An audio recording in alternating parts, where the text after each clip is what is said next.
If you are a frequent listener to the podcast, you know that we have been sponsored by Fuji Sports for quite some time now. Whether you're looking for apparel, equipment, bags, or accessories, Fuji Sports has got it covered.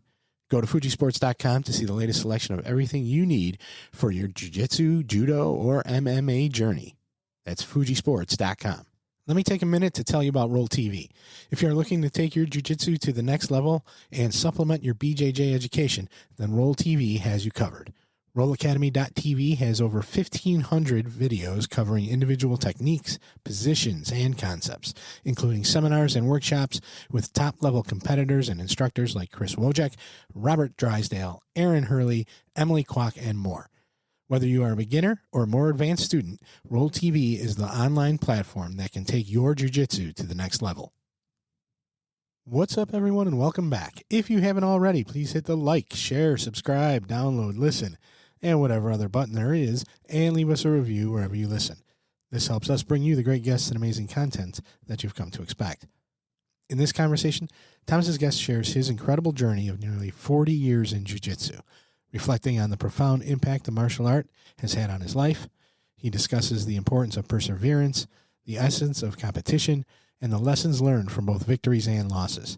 He emphasizes the significance of jiu-jitsu as a lifestyle rather than just a sport, and he expresses his desire to inspire others through his experiences. Here's the RŌL Radio with the author of MY Life In JIu-Jitsu, the owner of Robson Moura Brazilian Jiu-Jitsu, 6th degree black belt, and 8-time world champion, Robson Moura.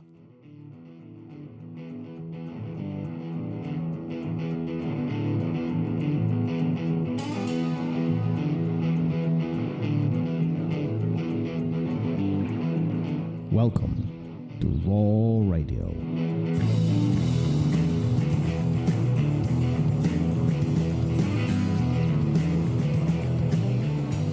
And we are live. Yeah, Professor Robson, how are you? I'm doing great, man. I'm doing great. I'm happy to be here to share, a little bit with you guys.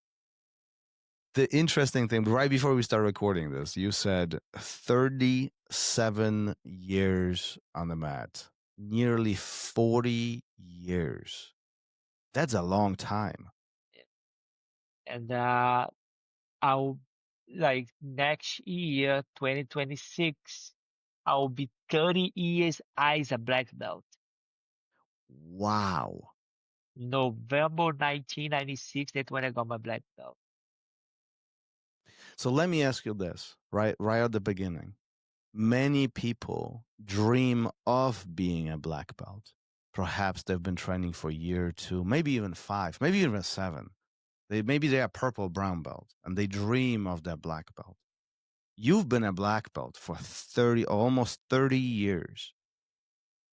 That's a long time. It is a long time. It's funny because I had a conversation with one of my guy, maybe 2 weeks ago, because I had in my school quite a few guys who start training and got to the black belt and quit. Mm-hmm. And I was like, wait a minute, what's going on? Like, how that possible now? Because I think a lot of people, they see jiu-jitsu as become a black belt. They feel like, oh, I'm gonna be a black belt. I don't see anything else like ahead of me.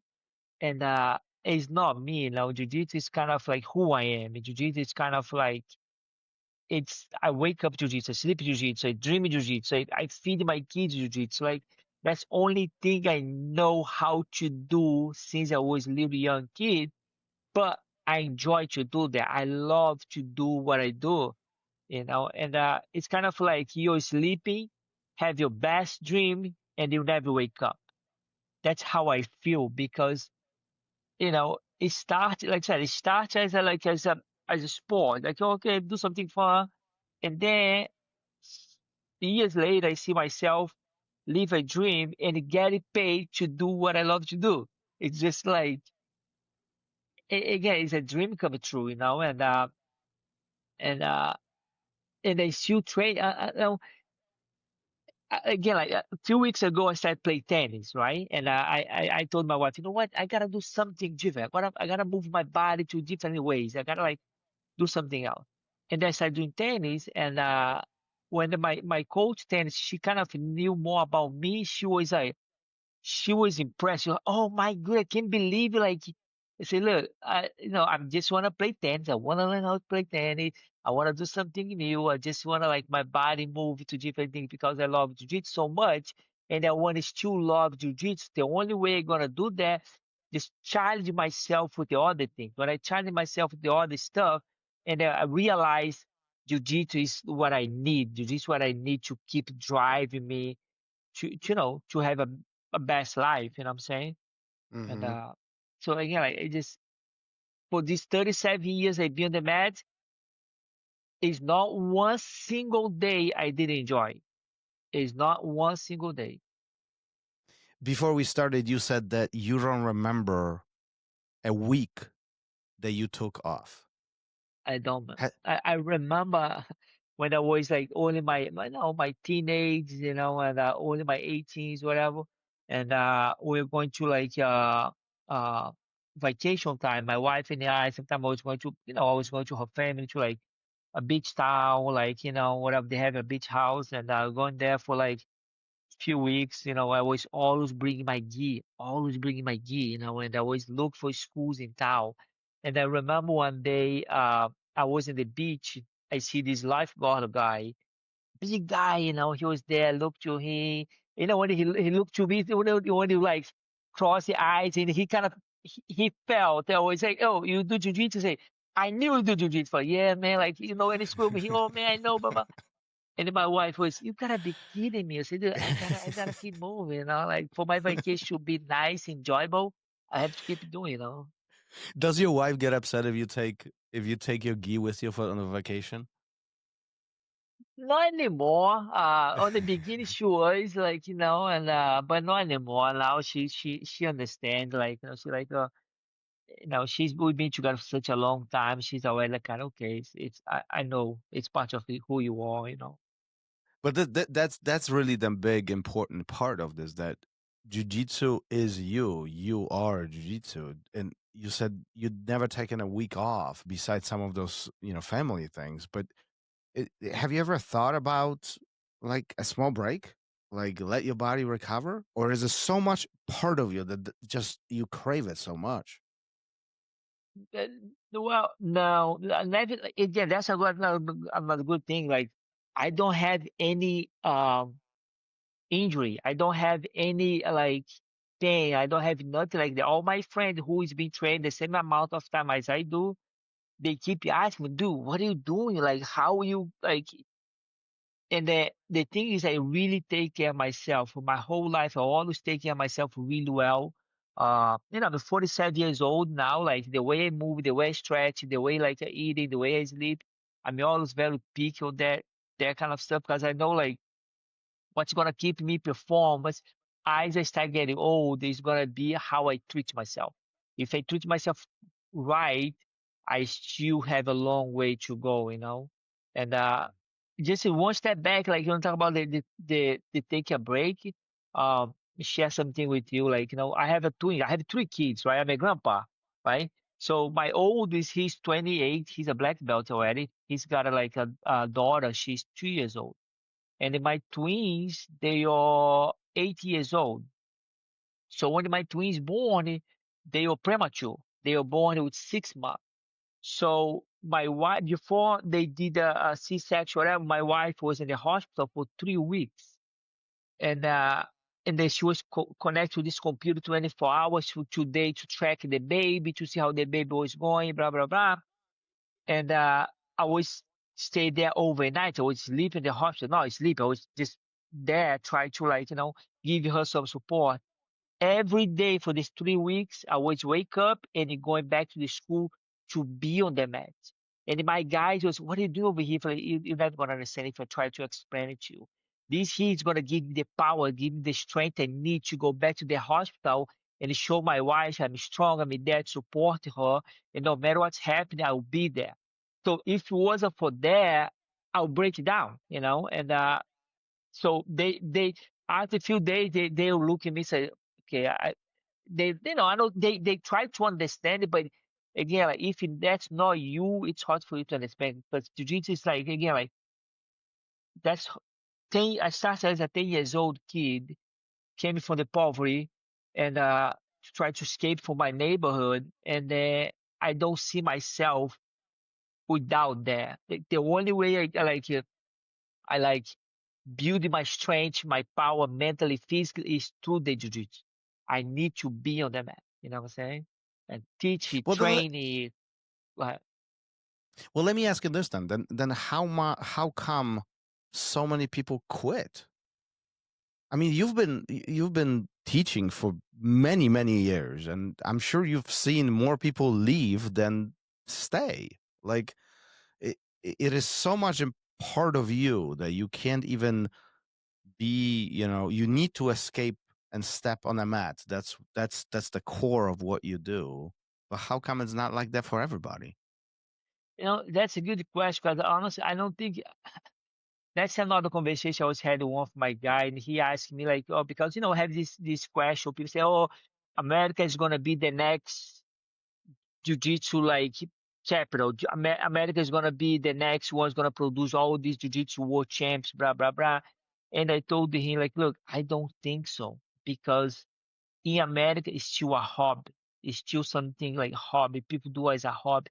In Brazil, people do as a life, do as a lifestyle. You go to Brazil now, you go to any old schools there, you see guys 60 plus years old who's been in the mat since they were like 10 or 5 years old. They still there 2, 3 times a week. Because like I said, that's how they are. And I think like people don't realize, and there are a lot of people they don't know. They think jiu-jitsu is like, oh, it's a nice exercise, a nice school, making me shape. I do some arm lock, some sweep, some control. I tell my body I do jiu-jitsu. It's beyond that. Jiu-jitsu is something like you take for the whole life. You take like to like have a better lifestyle, how to do with everything, and that's how I am with jiu-jitsu. Jiu-jitsu is very is my religion. Jiu-jitsu is like what I believe. And it breaks my heart when I see people quit because I again like when I see somebody walk to my school, I don't look there as the next champ. I look there, okay, how I can help this guy become better to the jiu-jitsu, become a better human being, become a better shape, look better, like healthy wise, happy, whatever, you know what I'm saying? And but like you said, it's not everybody who understands that. Quit Yeah. is gonna be always the easy way to do it. They said, "Oh, I did it. I quit because whatever." But later on, they're gonna realize that the big mistake they had. So when did this all start for you? Do you remember your very I first do, day on the I mat? do, man. I remember first day. I remember my first graduation. I remember my first competition. I remember everything, man. As it was Do tell. yesterday. Do tell. Uh, Tell me. First day. yeah. How You old know, were you? I was 10 years old, and a friend of mine called Andrea. Andrea was around 13 years old, and he was like living one house next to me, right? And Andrea was on that kind of Bruce Lee movies, and I had no idea. I wasn't on the Bruce Lee. I was on that kind of stuff. I was 10 years old. And then so on top of my house, we usually go. All my friends will go on the top of my house. Because from the top of my house, you look down to the hill, you see everything down the hill. You see like all this house, how people live, like the car come all the way down the street. People take grows up on the mount. You see like everything, and then we'll hang out there. And he told me like, and he had no idea about jujitsu. He told me like, hey, let's do kung fu. No, sorry. He said, let's do Bruce Lee. I said, oh, it sounds cool. And luckily, I walked back home. I told my dad, I said, Dad, I wanna do Bruce Lee. And then my dad, oh, you wanna do jujitsu? I said, yeah, that sounds like Bruce Lee things. Luckily, yeah, my dad was working on this manufacturer, and where they do like bracelet for watch. And one of his co-worker was a jiu-jitsu brown belt back at the time. Mhm. And my daddy knew about jiu-jitsu because he was talking to my dad about jiu-jitsu, but my daddy never saw jiu-jitsu. He just heard about his his friend, and then my dad told his friend, hey, my son wanna do jiu-jitsu, and they say, oh, I'll bring him to my brother's school, whatever. And then my dad brought me there maybe 2, 3 days later, and I remember like was upstairs on the second floor, and I walked there, and I remember to see this guy named Fabiano. Fabiano is a blue belt, and back then you know how we do like front rows, and you had this guy. He was stand up on his head down. Fabiano was running and he jumped over this guy on the jump rope, and I was, oh, that's a Bruce Lee thing. It sold me right there. Sold me right there. And then few days later, I was aware of the match, and it's funny thing. This guy Fabiano, he quit. I don't know what happened. He was like blue belt. I didn't have a connection to him, but he quit. Years later, when I was a brown belt, I was running a school in my hometown. This guy walked in my school to ask about jiu-jitsu. I looked at him and said, dude, I know you. He said, oh, I did this long time ago. I said, oh, did you train this place like that? I said, yeah. I said, dude, I know you. You are the one, the reason why I trained jiu-jitsu. And then he became my student lady, and he trained until he's purple close to brown belt, and he quit because he could become a police officer, and he kind of quit. That's how everything starts on my jiu-jitsu journey. I mean, that's crazy that you meet somebody, they inspire you. They are the reason why you start. And then later you meet them again. I mean, how many years? This has to be 5, 6 years apart? There was brown belt was 7 years, 7 years later, yeah. Yeah. I was 7 years later, your path is crossing again. And you recognize them right away, huh? Right away. Right away. It's crazy. I looking in the eyes and then I think I know you, bro. And then I asked him, then he tell me like, oh, I did you this long time ago, blah blah blah. I asked him where, he told me where. I was it's you, man. You were the guy, and How does that it's make you crazy. feel? How does that make you feel that you meet one more time the person who literally almost made you start, right? He was like the guy who inspired you, right? Yeah, it felt great. No, I felt great. I wish he kept training, but again, he was like heavy, like overweight, always like fight on there, and then he kind of got lost in their life and became a police officer. And I think like last time, many years ago, when I heard from him, he was got kicked out by the police, and I don't know what happened, but like I haven't seen him for many years. I'm pretty sure he's still live in my hometown. Just again, but I don't have any connection to him, anymore. How was being the smaller guy in that room for you? Because you started very, very young, right? But as you continue training, you know, uh, you even competed as a super light guy. I mean, it couldn't be, especially in Brazil when training was hard. Yeah. That And couldn't have been easy. no, wasn't at all. And the fun thing was on that school was not a jiu-jitsu class. I was the only one kid that actually me and another kid, but this another kid he was going training. Sometimes we crossed in the match, but most of the time we didn't because the schedule whatever was not kids class, and they pretty much using me as a warm up. They throw me one side, another side, on that side, and I was like a warm up dumb, and a couple months later, maybe a year later, when I was training, they had another school in town, and my first professor back there, they kind of joined these two schools together, and they start to use the same space. And in that school, they had kids class, so they was able there to train at the kids class and then go to the adult class as well, because my professor wasn't teaching the kids class; he was teaching the adult class.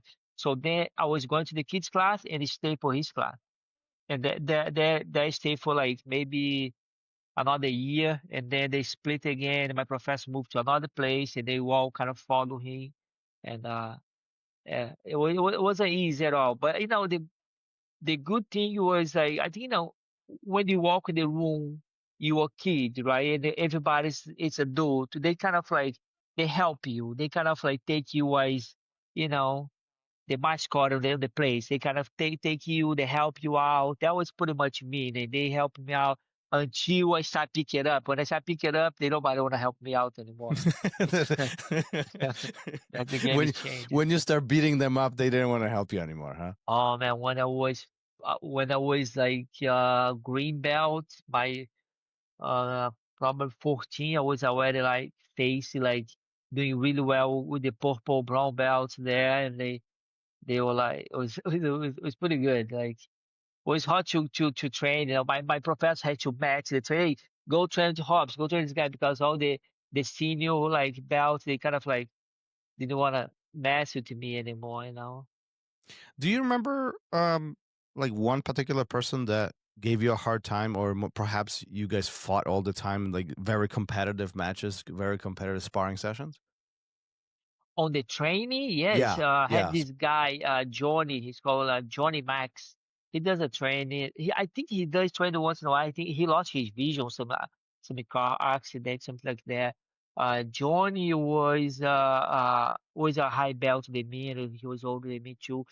And he wasn't a tough guy in the school, but he had my number. You know, he had my number. He knew how to control me, and then I was also pissy because he was the only one who was able to kind of pass my guard. You know, and then I was like, and he was probably like I was green, he was purple belt, and then he was uh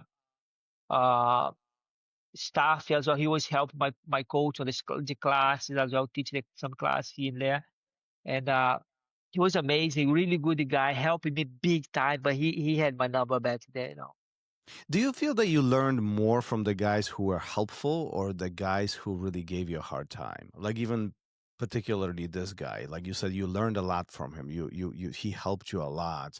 But was it because he was tough on you, or was it because he was teaching you? Because he was tough for me. He was not taking me as a kid. He was really like taking me serious, you know, and you have to see like back in there we didn't have what we have today. We didn't have like drilling section class. We have it like fundamentals class. Back in there was a survival skill. If you step in the mat, if you're tough enough to survive, you'll be there. If you don't, but you know these guys they maybe like they throw one technique they're wiki and then just like go crazy. You know, nobody share much because there was not much information, and then yeah, it was not like it was like the way to get in battle was just get beat by everybody. You know, that's how we get good back then. You know, Do you think that would work today? I don't believe so because I never believe on that methodology. I never believe on that. That's the best way to get in battle. But that's what we had. We're talking about like I started training in 1989. So beginning of 90s, so it's not like much thing there, you know. And it just like even though I remember my first professor, he was a Gracie Barra black belt. And when he was brown belt, he was taking me to train at the Gracie Barra HQ in Rio. And I was this big mat, like, you know, and I remember to get there, me as a like orange belt, green belt as a kid, you know, and see all these guys, Renzo, Ralph, Soca, Draculino, all these the big names from the Gracie Barra back there. Dude, they do is sparring, sparring, sparring, sparring, sparring over and over and over and over and over. I was like, you know, that's how they think was, you know. And but these days I don't believe. I don't believe on that anymore. Yeah, I feel like a lot of people would, even more people would quit if if things would be that way. The hardcore training, wouldn't it? I do believe too. You know, I try to keep the balance to be honest with you because Mhm. one thing is breaking my heart, right? I see a lot of guys from for jiu-jitsu, guys who did really well on competition for the whole career. They did really well on big times. These days, they kind of change their mind. They say like, oh, if you don't know self-defense, if you don't do this, they kind of like they say, oh, competition doesn't work. I don't believe on that. I kind of like try to keep like the balance because I think like if you do, I'm not saying you have to, but if you do feel to compete, I think you should, because the competition gonna give you the feeling nothing else gonna give to you. Step on that match, walk on that place with people screaming, go to the bullpen, waiting, see people stretch, see people like losing, walk outside the mat, see people win, walk outside the mat, they call your name, they measure the gear, all that feeling is priceless, right? Regardless to win or not, or lose, right? When we kind of miss it, they got going for the other direction, and they say like, oh no, I love self defense. I teach self defense in my school, but like, I'm a jiu-jitsu guy. That's what I believe. That's what brought me this here where I am today. So I don't want to lose there. Like I think like that's why I have in my school like a fundamentals class and I have an advanced class. So if you move from the fundamentals class to the advanced class, if you don't feel the advanced class is for you, just go back to the fundamentals class. No, nothing wrong for you to be in the fundamentals class as a blue belt or as a purple belt. Nothing wrong on that. But if you want to push a little more, just jump on the advanced class and just push yourself a little more there, you know? And but like you said, like probably like if you do push the way how it was back in the years, yeah, that definitely people be quit. Everything else. If you push people to work as the old generation did back in the year, people be quit. You know what I'm saying? Like everything else like that because everything is changed. People today they wanna like, oh no, let me do here. I wanna just do this. I wanna do that. I don't wanna go there for. Again, the mindset's change. And Do that's you what I think? try to not change my mindset that much. I try to really balance. Do you think that jiu-jitsu is softer than 20, 30, 40 years ago?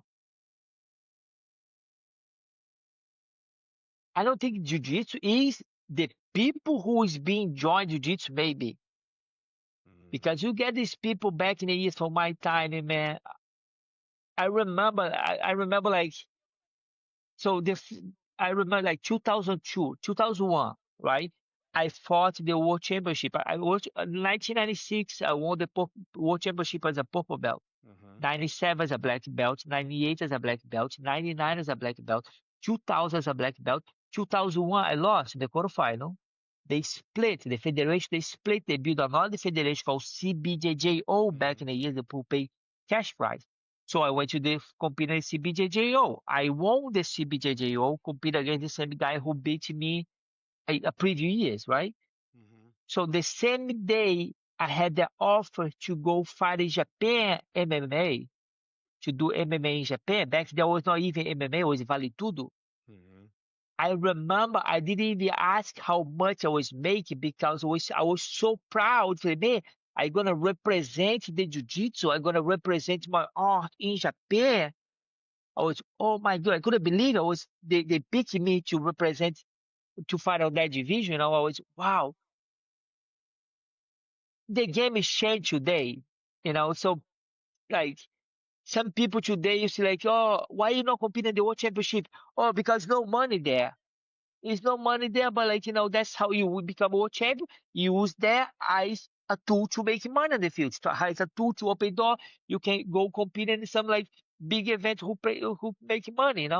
I think like the whole mindset change. I'm not blaming on nobody. I think just like the world has been changed. Like it's hard to judge. But I'm from the time, man, I was competing in Rio on Saturday, and then we compete in Rio on Saturday. Take the car, drive to São Paulo, another state to compete on Sunday, another state, another competition.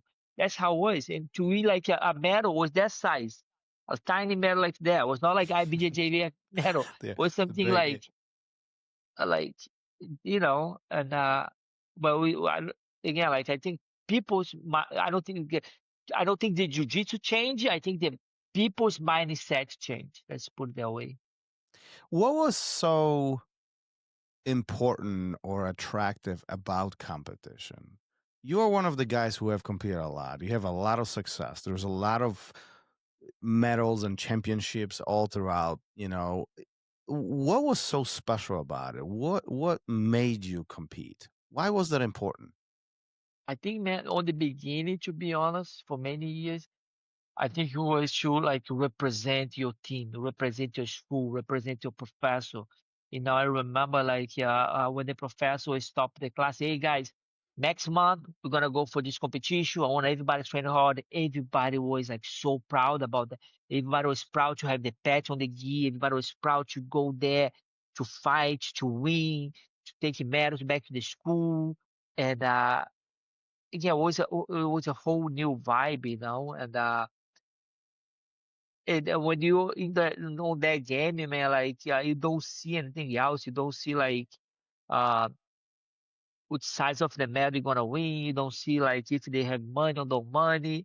You don't see how much money you're gonna spend to go there. You just wanna be there. You wanna just represent your team, your professor. You wanna make your professor proud.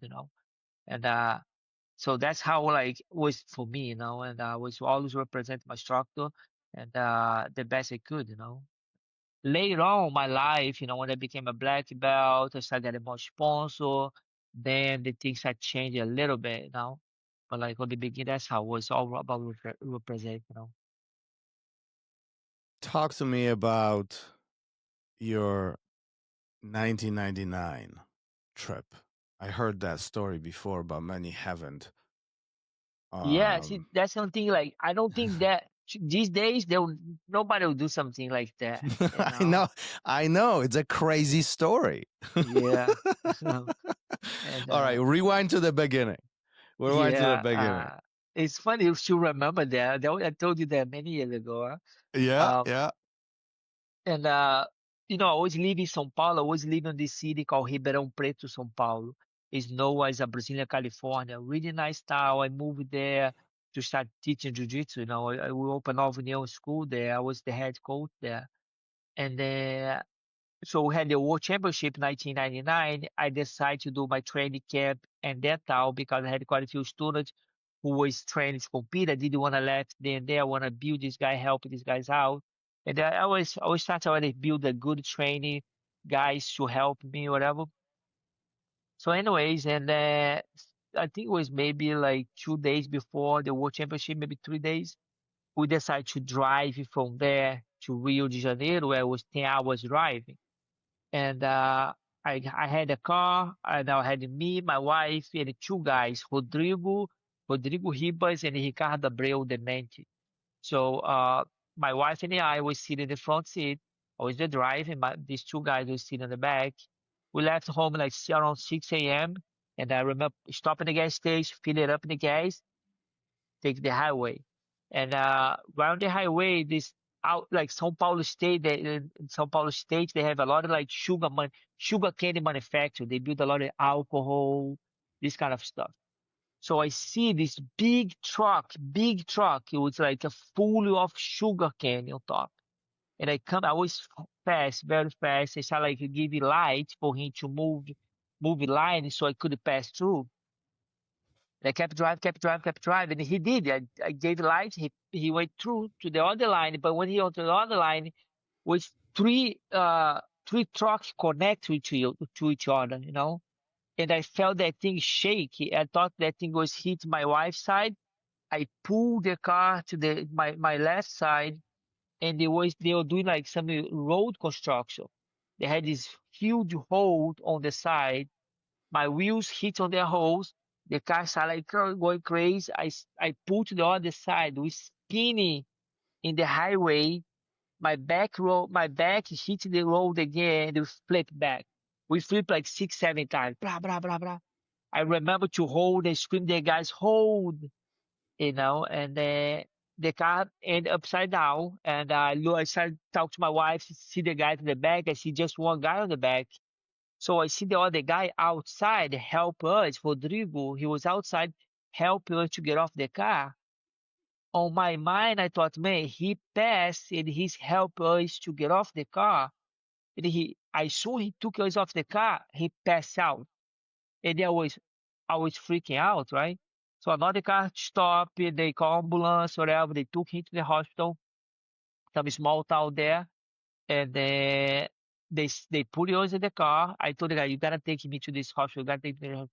Took me to the hospital, and I got there. They told me like, oh no, they took him to the big hospital, Ribeirão Preto, because he maybe had some head problem, something like because he hit his head, maybe something very serious. So the guy took me to the hospital, in Ribeirão Preto, all dirty, like nasty. And when I got the hospital in Ribeirão Preto, and they told me like, no, we ship him home, we send him home. He's good. He will just like pass out, but he's in home already. I told his guy, taking me to this guy house, and his father was work for the government, big guy, like some CEO guy, rich guy, right? Halfy, his name was Halfy. Took me to this guy's house. I got there. I was like, man, this guy's gonna scream on me, but I gotta see this kid, right? I came there, and we walk in the house, and I told her, I'm so sorry. I just want to see Rodrigo. Whatever. I said, no, you're fine. That happened, right? But I saw Rodrigo. Rodrigo was laid on the bed. I said, no, I'm fine. I'm fine. Don't worry about. I said, okay, thank you. Blah blah blah. I told my wife, let's go home. We went home. I took a shower, and I told my wife, you know what? Let's take the bus. Let's keep moving. And my wife really said, yeah, man, I gotta go. I gotta go competing. So I didn't tell nobody. I took the bus the same night, drove 10 hours away, dropped in Rio, and went to the competition. Didn't say one single word to nobody. Competing. The time was there competing with the bullpen, right? Me and Ricardo. I took Ricardo with me. His dad allowed him to go with me on the bus. We were there on the bullpen. I see somebody touch me behind the shoulder. I look back. It was Rodrigo. What are you doing with his daddy flew him the next day, put him on the airplane, flew him to Rio to compete too. Man, that was extra strength I need, So I went there, competed, I won the World Championship. Rodrigo took second place, and Ricardo won the Juvenile Division. And and the fun thing, my phone was off.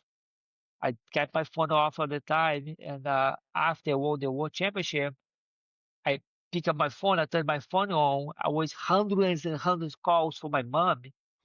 And then I was, why my mom is calling me? What's going on? And I called my mom. My mom was crying. She was like, what happened? What happened? So, nothing, man. Fine. I'm going home late. She said, no, my uncle somehow she saw the TV, probably some local news there, put on TV, like World Champion, like flip his car, go to World Championship, whatever. And she saw and told my mom. I didn't tell anybody. It was a mess. I got in trouble because that with my mom, but like everything at the end was great. So your mom thinks that you might be dead essentially Oh after the yeah, car accident while you are competing in jiu-jitsu. yeah, yeah. 1999, man. Yeah. How was that conversation when you got home? Oh, she was happy to see me. She was mad. I didn't know if she was like but dude, I had the medals. Hey, mom, I just won the World Championship. I didn't know if she was holding because she knew I was so happy. She didn't want to be too mad, but at the same time, doesn't want to be too soft. Mm-hmm. And I remember I told after I won the World Championship, I started telling the guys, hey, last night, man, I just flipped my car like 5 times. I'm here. The guy, get out of here! Yeah, he said, no way. I'm telling you, bro. I just flipped my car and just took the bus. I'm here. And everybody was, wow, that was. But that's answer your question, like the one question you had before, like how many people you can see these days do something like that? I was about to ask you this. I was literally about to ask you this. This story is insane on its own. I mean, after a car accident, most people would go home and stay home. They were relaxed. They would do whatever. You go to your friends, which many people probably wouldn't do. But even if they did, after that, you say, "Wait, what? We're not done. I'm actually gonna go and do what I originally said I'm gonna do." What makes you make these decisions? I mean, like if somebody doesn't know this story and they are listening to it, they would think that you are nuts, like you are crazy. Like what makes you what drives you that way? Man, I think like it's hard to say because I think like when you're high level competitor, like you no matter what sport you do, win, man, like have that feeling of win, like was something you really dreamy for many, many years. You dream it to that moment. You dream it to to have that chance. Like it's just hard, and it's hard to beat that, and my drive, man, was my dream. My drive was my dream. I was like, man, I need to get it the title. I want to be a world champion. We're talking about in the time, we didn't have that exposure. We didn't have that. Nobody knew Jiu-Jitsu was break this door and explode worldwide. Nobody knew. Kind of like maybe have the feeling, but it was like, yeah, that may have, maybe don't have, you know.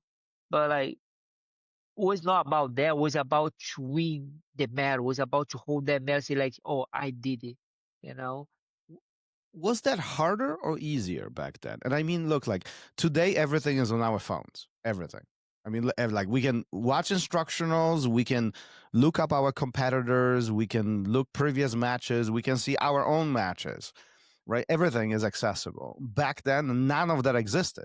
None of it, zero. Not only you training only in your room, in with your own guys, you don't even know what your competitors are training, right? You don't know what they are unless you see them, right? Yeah, Which one is easier? Is it today where we have all the access to everything, or was it before because you just didn't know and your mind wasn't cluttered? I think today's we have a better athlete physically. They'll have Hmm. better tools. They can prepare themselves better because all the information they have. But back in the years, we had better fighters. The fighters, they fight what they have. So the only thing they have is train, go there and do what you gotta do. So like you said, like you didn't have a chance. Like, hey, I'm gonna fight this guy. Let me see what he does. Or somebody coming to you say, hey, oh, this guy does this, that, does that. No, the only thing you could see like, oh, he fought my friend before a couple months ago. He beat my friend because he did that position. Maybe he's gonna try to do that position with me again. That's the only thing we had, and that's what make the fight more exciting back then. Like you see all the fights back in the time. So like if you're jiu-jitsu lovely, you can sit on your computer all day long watch the match because it's amazing. All the fights was like unbelievable. These days you can't. You know what I'm saying? Not because I don't blame the competitive days. I blame everything else. I think a lot of competitors they have such a high skills to perform so amazing, but they're stuck on the rules. Just go back to the CJI, right? How crazy it is a guy has to offer extra money for people try to pull the finish. How crazy is that? Like say, hey Hmm. guys, this day was not too good, but if you pull the finish tomorrow, I will give you some extra 50K. Like, what I'm saying? On my time, it was nothing like that. And we all live in different kind of time. Uh, Yeah. I wish that we had that kind of money on my time. But I can't complain. I can't complain. It would be different if you were I'll be getting different. Yeah, 50K for every submission you were getting, wouldn't it? I'll You be would be pretty billionaire. rich right now. I'll be billionaire right now. You know, crazy. um, long life on the mat. Some might even say crazy life on the mat. You say that you would not be able to do it. You would not be able to live without it. What is the most difficult match that you remember? Uh, match. I have a lot of good match, man. A lot of tough fights. I think I'm not gonna say oof, it's hard to. Give me one that sticks in your mind. The one that was tough. There was down. He had your number. You had his. You went back and forth. I think like the guy I really enjoyed to fight him, and he was like amazing, still amazing. Was Sokka. Sokka was a guy like I look up for him so much. When I was young, like orange belt, he was already brown belt. Like I look up Hmm. for this guy a lot. I love his style and You fought him a couple times, right? Two or yeah, we three, fought right? yeah 3 times Yeah. and I fought a lot of guys. I fought Parrupinha a couple times. Ricardinho, Léo Vieira's brother, fought him. Um, for this guy, I had this guy from Castle Gracie, Vinicius Cruz, Vinicinho. I fought him a bunch of times. Again, like a lot, I fought a lot of good guys. Fought the Roller. I fought Saulo in the open division. Uh, Uh, was that difficult? Wh- yeah, I fought Saulo on his prime. And Yeah. where I was like he was on his prime, and I was open division Brazilian national. I think it was like only 2000s, maybe 2, 3, and oh yeah, it was like Saulo was a tank, and it's a That's why I'm tank. asking because there was a size difference, and Oh, like, not only size, he was a tank. He was like yeah. heavy, strong, technical. Again, he was beat everybody back there. Everybody, all the Hmm. big name, he was beat everybody. He was winning like that was before Margarida. Saulo was winning. Saulo was the big name, like or like world champion, open division, Brazilian national champion, open division, his division. Like he was beat everybody. What was more difficult for you? You had few losses. What was more difficult for you? Losing or learning from the winning? Which one did you learn more from? Learning from was the hard thing. Like again, like mm, was really hard for me to understand like lose is part of this game. Lose is you're gonna lose. It's impossible for you to be a champion forever. It's impossible. No matter who you are, no matter how amazing you do, in some point something's gonna go, or you're gonna let something off here, training, something happen. And I think understanding how important the loss was on that moment was really hard for me because I was not let the loss beat me up in the point I'm not able to keep doing what I'm doing, but I was that let the loss really beat me up like inside, really like hurt me really bad, like without even like not sleep for a week, man. Like I couldn't like really embrace, like I couldn't Why understand, like why was that so difficult? I don't know, man. I think when you talk about like combat sport for a man, when you put two men to compete against each other and you lose, that hit you. You know what I'm saying? No matter how you can understand the lose. Today it's like you understand, okay, you see, okay, that's okay, but inside it's you feel inside. I think it's a man pride. It's you feel like as a man, you feel like, man, I should not lose it there. But like uh honestly, like, took me a long time to understand that. I think if I knew, or if I had somebody back in the years when I lost the first time telling me like, hey, this part of the game, you're gonna see that it's gonna happen again, not once, not twice. You gotta be prepared. It'll be much easier for me. It'll be more enjoyable. It'll be more like, I'll have way more like uh pressure to do, and at some point it was more like really hard for me. It's put a lot of pressure on myself, a lot of pressure. And when you put a lot of pressure on yourself, it's hard to perform. Many people today, one, they don't want to compete. They choose not to. But two, oftentimes people give up after one match or after one tournament. It doesn't go that way, and they don't want to do it again. They just let go.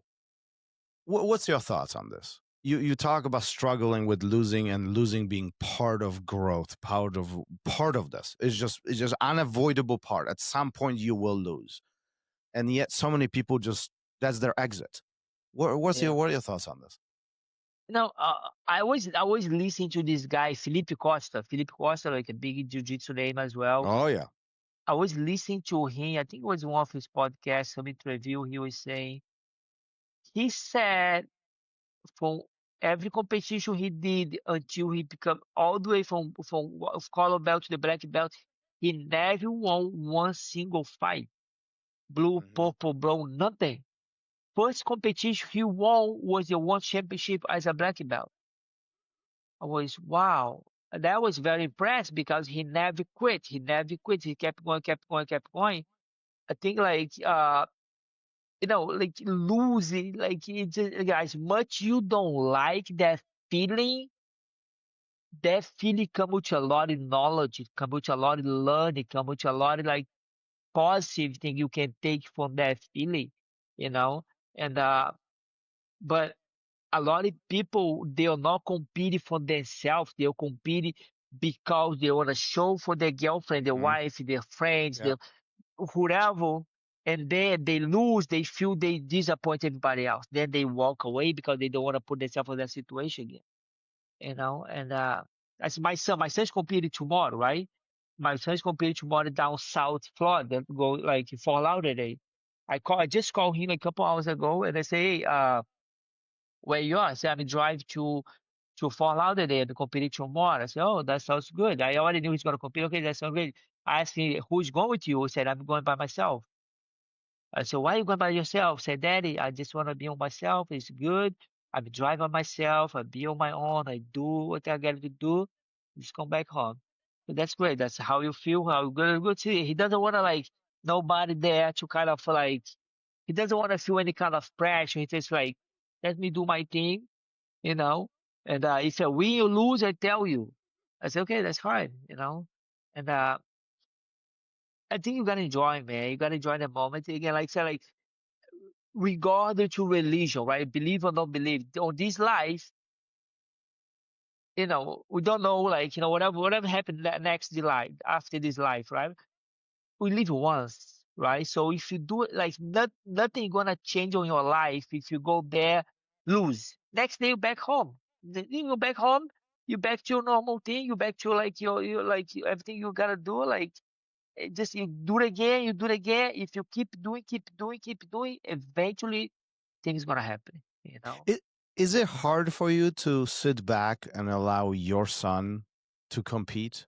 Especially if he says, nobody's coming with me. Like, I'm not expecting you to be there. I'm not expecting any coaches to be there or my training partners. Is that difficult for you as a dad? No, no. Actually, it's good. I think it's great because I see myself on him. I see myself doing that on my time. I see myself. And when I see him like doing that kind of stuff, I feel proud about him. I feel very proud because you take your car by yourself, drive 4 hours, you sleep in the hotel by yourself, nobody to talk, nobody to share, nothing. Wake up next day, eating, go to a competition, nobody to help you warm up, nobody to hold your bag. You go there, you compete, it's already a win. It's already a win. And then that's gonna help him on his life in general because he understand like he gotta make things happen. No matter what's happening, he's the one responsible to keep move forward. Because I'm not gonna be here forever, you know what I'm saying? And it just like it's making me happy, making me very proud of him. I was about to ask you, does it make you proud that your son does what you do and Oh yeah. follows your footsteps? Yeah, yeah, make me very proud, man. Make proud, make like be very happy to see that. He I he's I kind of knew since he was a little, so that'll be the direction will be take, and Do you think he if had a you choice? Do you think he had a choice, like in his mind, or it was it? This is I gave him a choice. I gave him a choice when he was like when he finished like high school. I told him, look, give you two choice. You going because he was not living with me, or he was living in Brazil. When he finished high school, I told, look, you pick like some degree you want to do. You go to the college, or you back up, put your back on, and you come here and you're gonna start living with me, and there you jump in you're gonna be a full-time jiu-jitsu. And he said, I told, look, I give you a few days to thinking about it, let me know what you wanna do. And then he called me back a few days, said, Daddy, I wanna go with you. It's okay. I send you the flight. I sent the ticket next day. I sent him the ticket next day. He was already here. You know, he picked what he want to do. You know, I gave him the choice. You know, You got to be proud. You I got to be am. proud of it. I mean, like, Yeah. look, and I'm not even looking at it as a father, but look, I have kids too, and it's amazing to look at them to grow up. You know, I have two boys. I have 6 and 8, so very similar to your age, to your young ones. You know, it's amazing to see them grow up. It's amazing to see them grow in jiu-jitsu and do all of this. But look, like, I'm looking at this. Robson Moura is one of the best of the best of the best. Some will say that you are everybody looks up to you, at least like from my generation. You know, a lot of people looked up to you during 2000, 2010, somewhere there. You know, a lot of people watched you. Now, your son is doing the same thing. He's following your footsteps. That has to feel good inside. It does. It does. Like, you know, and again, like I think like every time I see him compete, like what he does, he compete and he send the video and I watch the video. Before I talk to him, he send me the video, lose or win, he send me a video, I look the video, then we talk after. And again, like I see myself there. I see myself like it's really bringing me like the young like Robinho again. You know, see him that I know it's him. He's following his path. I know he's like doing. I try to like not get it too much involved. I want to him describe. I want to him like really find himself there, even though I know. I knew what I have to do to myself. That doesn't mean he needs to do the same thing, or if he does the same thing I did, it worked for him, you know. And was another Hmm. time, another generation, another hungry. I was another kind. It was everything was changed, and I kind of let him to describe what he want to do, and then sometimes he brings some idea to me. "Yeah, I'm doing this, doing that, blah, blah." And sometimes like I didn't change my mind about that before. I was like, no, you cannot do that. You crazy. I was really like going hard on him these days. I said, like, well, uh, if you think that's gonna work, just give a shot. You know, no matter what happens, I'm here. But go try. You know, and I'm let him live. I'm let him live, enjoy his life, and really like he's a young kid, very good father, very good husband, and work really hard, train a lot. Again, I'm very proud of him. Like you know who he's become. You know, he becomes such a great man. You know. Is it harder for you to, or is it easier for you to watch your son versus your students?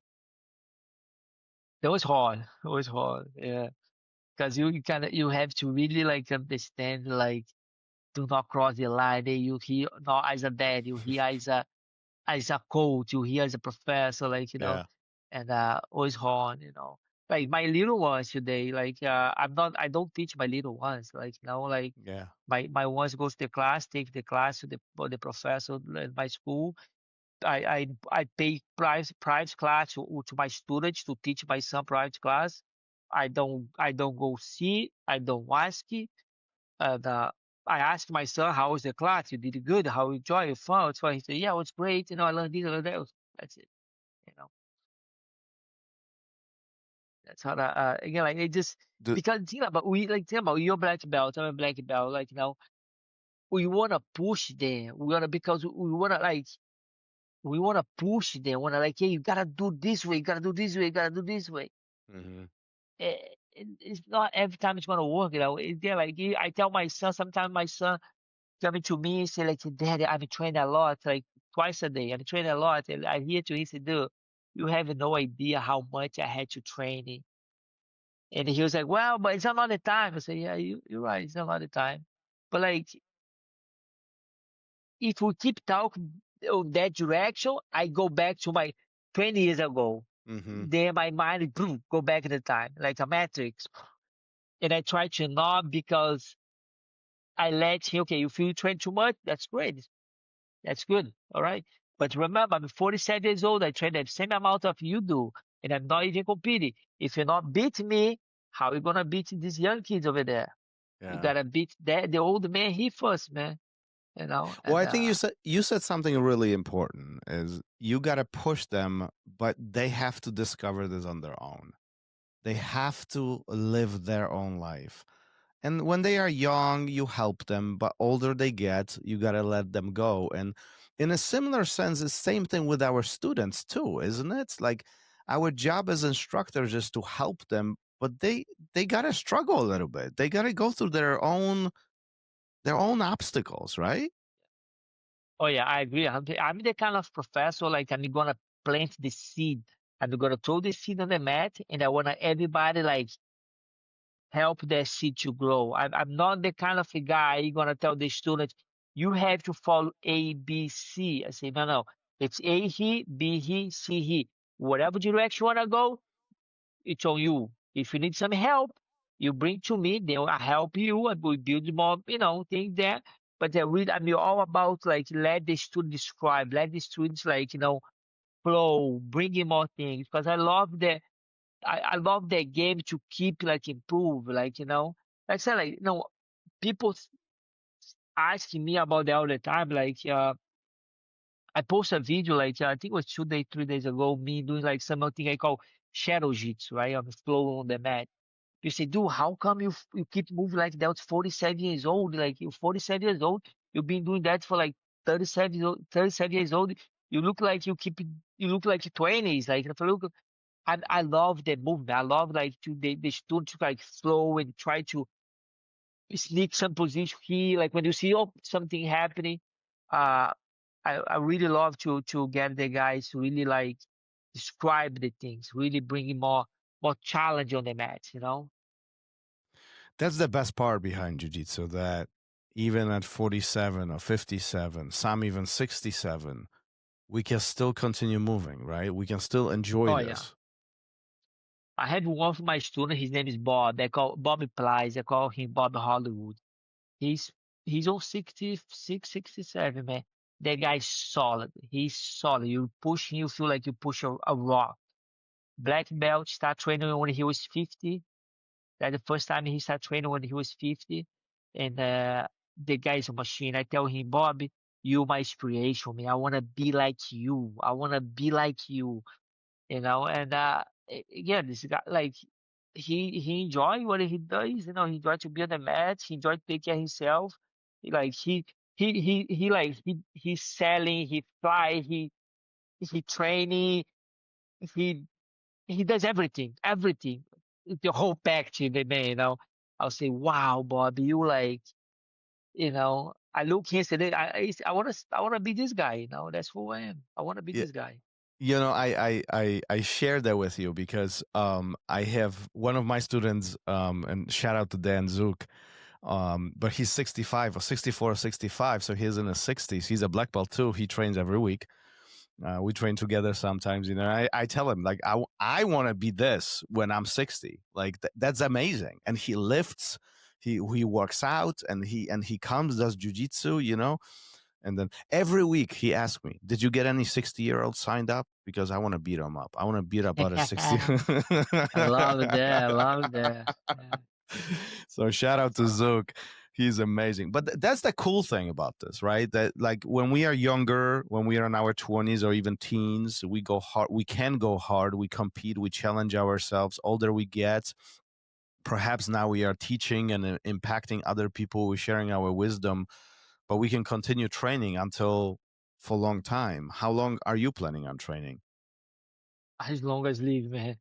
As long as I'm living on that planet, I wanna be on the mat, man. I wanna like, yeah, like it's who I am, Just like it's yeah, like jiu-jitsu my skin. Like it's just like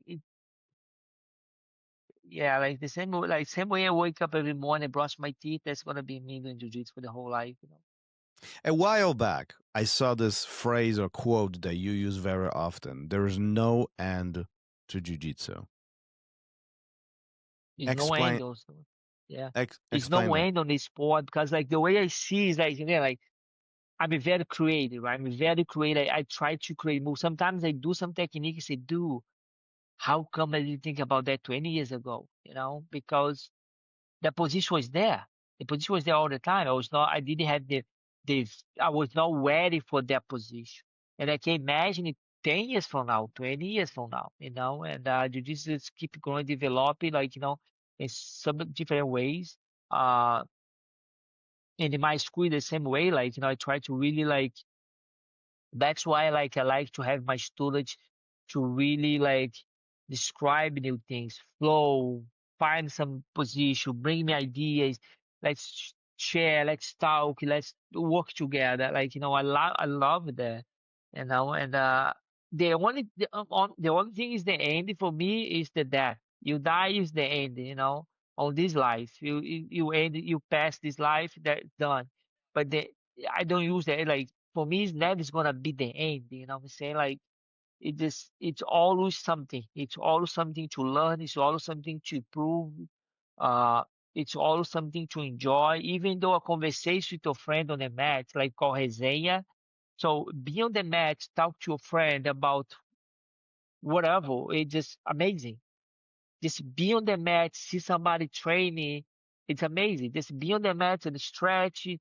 And it's amazing. Just like the match is special. The match is magic, Uh, that's why I'm gonna be there forever, A few years back, you wrote a book about your life. What made you what made you write a book? What made you document all of this? Why write it?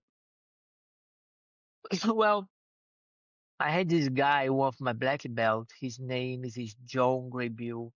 Uh, John Graybill is he's a Southwest pilot, and when I met him, he started flying me to Illinois once a month to teach him private class. Very nice guy. We became friendly, became family, became my mentor. So in John, every time he was flying me to Chicago, and he picked me up Chicago. From Chicago to his farm where he was living, it was like 2.5 hours drive. And then on that 2.5 hours drive, he was always asking me, "How was your life back in Brazil? Tell me the story. Tell me how you start training." I was telling him everything, how I live, where I came from, blah blah blah. He was like impressed. He was, man, that's really nice. Like it was really like the story. So we start record everything. And then he approached me to do a book. Said, "Oh, let's do a book." And there was the same time, and I had this guy in California that was doing a lot of jiu-jitsu book. I don't know if you remember, it was a big book by Kid Peligro. Hmm. Kid Peligro was doing that book, like BJ Penn, Marcelo Oh Garcia, yeah, oh yeah. Harley Brace. But it was all pictures. It was a book you take for the school, looking pictures, pictures, pictures, and he tried to follow that technique. And I told the John, John, I don't want to do a jiu-jitsu book because I don't see the point, And if you want to do a book where I can use my story to inspire somebody, I will be signing. I mean, all about that.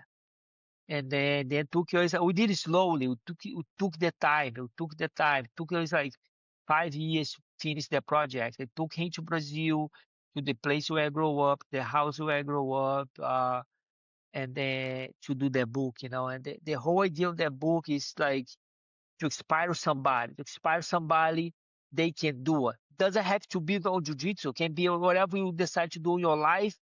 All you have to do is be disciplined. If you be the discipline and keep doing over and over and over and over and over, it's gonna happen. It is gonna happen. And that's exactly what happened to me. I didn't born with special skills. It was not like physical skills, not like family support, not nothing. It was very weak, very poor, like just a kid. Like just a kid started doing jiu-jitsu because he thought he was doing Bruce Lee.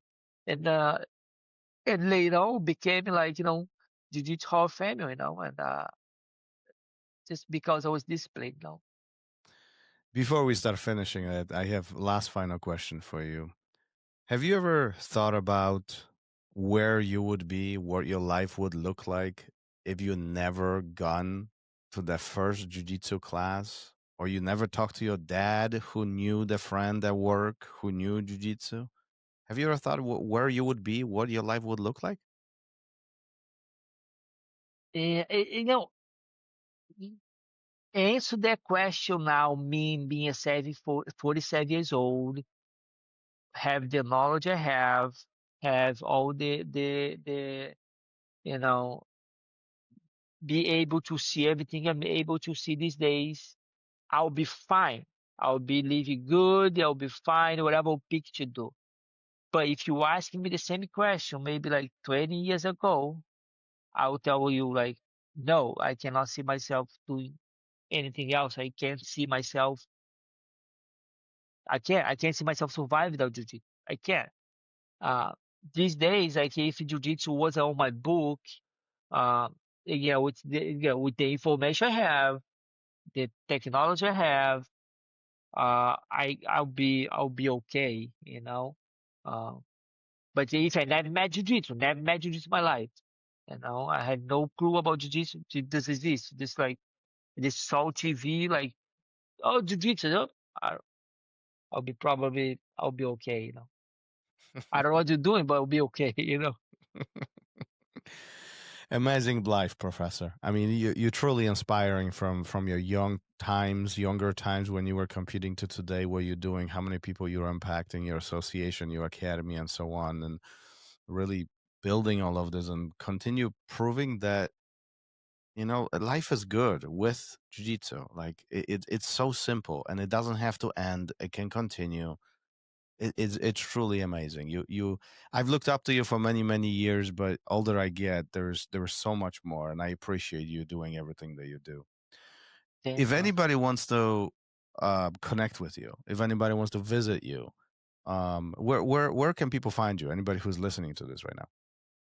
Yeah, I'm in Tampa, Florida. Now I've been in Tampa, Florida for like, wow, like 17 years. Was my school in Tampa, Florida, called like West Chase area. My school's always open, and I'm always happy to get gas in my school. My school has a really good vibe. The students, they really like welcome the guests. Like I'm travel a lot, so I travel, teach a lot of seminars like all over the place. I'm pretty sure like you can catch me like on one of these seminars. Um, or like you can follow me on the social media, and I always try to post things about my training, my personal life with my kids, like everything I do, what I believe, the life I live. I think it's really good to share the life. I share my life because I think that way I inspire people. I remember like a couple months ago, I posted a video. I was doing like exercise on my driveway, on my garage, and I got this message about from some guy like I would say Asia. I was four countries, and he told me like, man, I woke up today. I was so down. I didn't want to do nothing. I was like, I thought, man, it's gonna be that day. I'll be miserable whatever day. I opened the social media. I saw you work out on your driveway. I said, dude, I gotta do something. And he was like, "Thank you so much, man, for helping me." I think that's pricey for me. That's to keep driving me. And I don't have like you don't have to know who I am. I don't need to know who you are. But if I can somehow impact you a little bit to help you to have a better lifestyle, I'm all cool on that. You don't even have to say thank to me. You don't even have to like. I just wanna. I'm having that feeling every day and help somebody. I wake up every day. My mind is, I want to help somebody today. I want to push somebody to go for the next level. That's what I live in my life. That has to feel good if people reach out to you and you Oh inspire yeah. them without even trying. Yep. Yep. Exactly. It's feel amazing. It feel like great. That's when like you feel like, hey, keep doing because you help somebody, out there.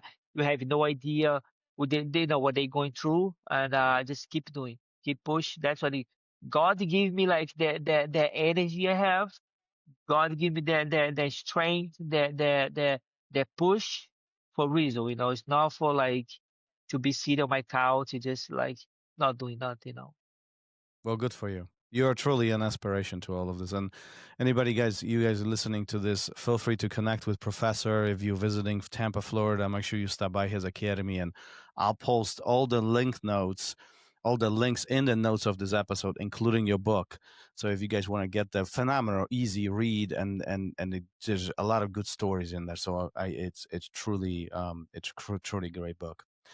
Professor, thank you for being here. We've been trying to do this for a long time, and I really appreciate you, giving me the hour or so of your time, and really sharing your story. What an amazing inspiration you are, and I appreciate you sharing it with me today. Thank you, my friend. It's good to catch up with you. It's been a while. It's great. It's good to see like you're doing well there too, and I hope like we can do it again in the next future. Absolutely. Let's wrap it up for today. Thank you for listening to RŌL Radio. If you enjoyed the show, don't forget to leave us a review and help us make the show even more amazing. For future episodes, check out our website and follow us on all major podcast platforms. Take care.